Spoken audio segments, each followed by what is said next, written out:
outlines using grid method, and you can find all the references including this outline grid reference on my Patreon profile. Link is in the description. I'm using this A3 size paper from my ordinary smooth surface Bristol paper pad, and the drawing portion area is 11 x 14 inches. Okay, so first of all I'm filling the tire with a black 199 color very carefully and making sure that I cover all the nooks and corners to achieve smooth results. Keep the reference image in mind while adding such small details so that you can achieve the desired outcome without any mistakes, as it is very difficult to erase black color afterwards.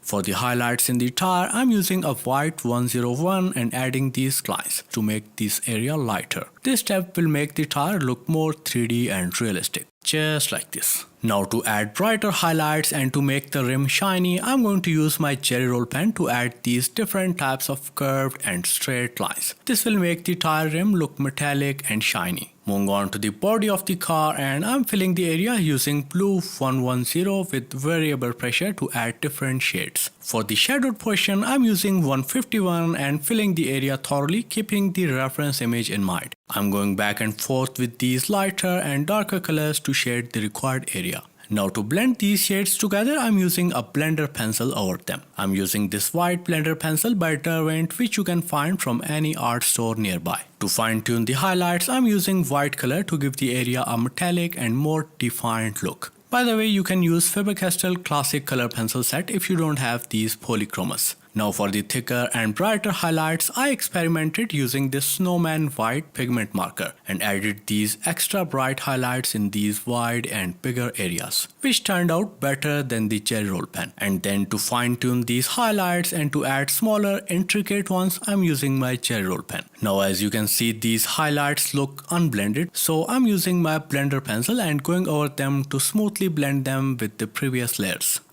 Now for the thicker and brighter highlights, I experimented using this Snowman white pigment marker and added these extra bright highlights in these wide and bigger areas, which turned out better than the Jelly Roll pen. And then to fine tune these highlights and to add smaller intricate ones, I'm using my Jelly Roll pen. Now as you can see, these highlights look unblended, so I'm using my blender pencil and going over them to smoothly blend them with the previous layers. I'm using this dark blue 151 to add shadows on the side skirts, the door, and first of all I'm adding a base layer using a 110. I'm using a variable pressure to achieve the required darkness in the outer portions of the door. And then I'm using my 199 to fill in the inner side of the car and door with the same variable pressure technique, so that all the parts look separate from each other instead of a pitch black shade without any details. Okay, now moving on to the seat, and firstly I'm using a grey color to add base layer thoroughly, and then using a darker blue 157 over the base layer to add a little tint of blue and shadows on the seat. Now to blend these layers together, I'm using a blender pencil over the previous layers very carefully. After blending the layers, some of the shades and details got faded, so I'm going over the previous layers again to readjust the highlights and shadows using white and black color.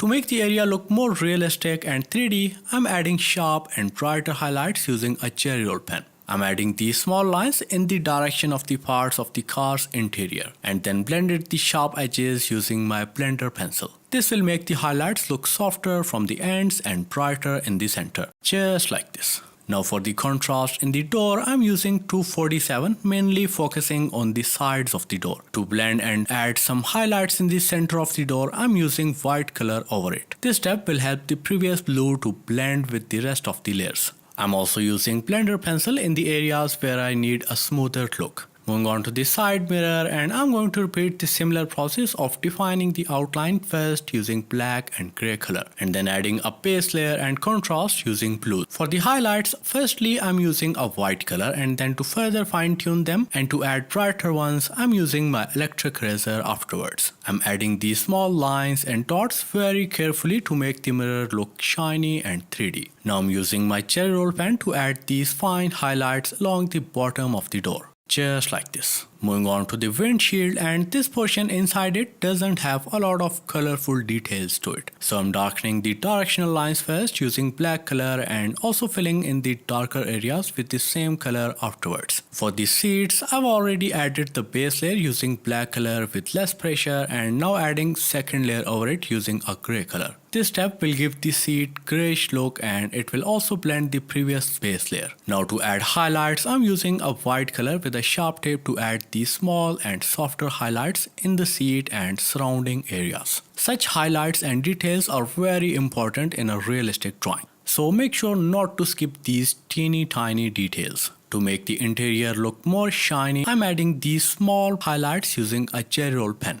Moving on to the remaining portion of the windshield, and I'm repeating the similar process as I did earlier. If you notice, this area has a slight blue tint because of the door. So for that, I'm using a blue 110 to add this light layer, and then making it look a little bit lighter by adding a layer of white over it, and then using a blender pencil over these areas afterwards. Okay, now moving on to the bonnet area, and I'm repeating the similar process as I did for the door and sides of the car. I'm adding a base layer first with a variable pressure, keeping the reference image in mind, and then I'm darkening some of the directional lines to get the outline of the area. Okay, now I'm using a blender pencil to blend this layer very carefully. Before moving on to the highlights, I filled this tire area with a pitch black shade to get a proper outline for the surrounding areas, and then added highlights using the electric eraser first and then further fine-tuned it using a mono zero eraser and white color. Make sure to keep the tip of your eraser sharp while adding such intricate details.